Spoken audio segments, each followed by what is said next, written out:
আসসালামু আলাইকুম ওরহমতুল্লাহি ওবারাকাতু। প্রিয় দর্শক বন্ধুরা, আশা করি আল্লাহর শেষ রহমতে সবাই ভালো আছেন, সুস্থ আছেন। আজ শুক্রবার, একটু থামার দিন, বিরতির সময়, নিজের ভিতরের মানুষটাকে দেখার সময় বা তাকানোর সময়।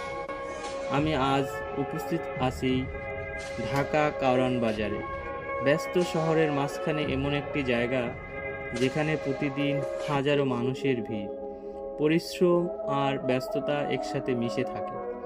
আজকের ভিডিওটা দেখার সময় একটু ধীরে দেখবেন, মনটা হালকা করে দেখবেন। হয়তো একটু দৃশ্যগুলোর ভিতরে আপনিও নিজের জীবনের কোনো এক অংশ খুঁজে পাবেন। এই যে দৃশ্যগুলো আপনি দেখছেন, এটাই ঢাকা কারওয়ান বাজারের প্রতিদিনের সকাল। ভোরের আলো ওঠার আগেই এখানে শুরু হয়ে যায় মানুষের ছুটে চলার জীবন।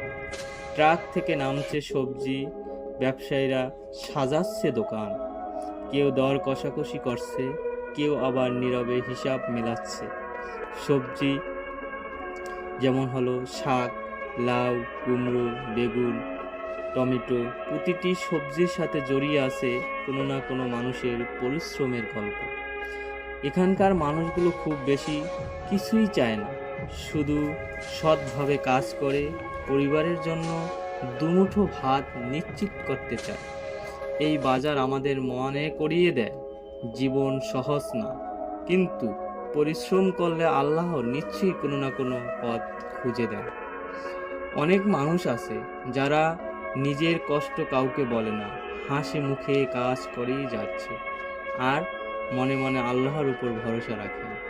এই দৃশ্যগুলো দেখলে আমাদের মন কতটুকু শান্ত হয়, কারণ বুঝতে পারি আমরা একা না, সবাই কোনো না কোনো লড়াই নিয়ে বেঁচে আছে এবং আছি। আজকের এই ভিডিওটা দেখার সময় যদি আপনি মন ভারী থাকে, তাহলে একটু সময় নিয়ে এই মানুষগুলোর দিকে তাকান। হয়তো তাদের নীরব পরিশ্রম আপনাকেও শক্ত করে তুলবে, হয়তো আপনাকে মনে করিয়ে দেবে সব কষ্টই স্থায়ী না। আল্লাহ প্রতিটি পরিশ্রম দেখেন, প্রতিটি ধৈর্যের হিসাব রাখেন। ভিডিওটা যদি আপনার মনকে একটু শান্ত করে দিয়ে থাকে, তাহলে সেটাই আজকের প্রাপ্তি।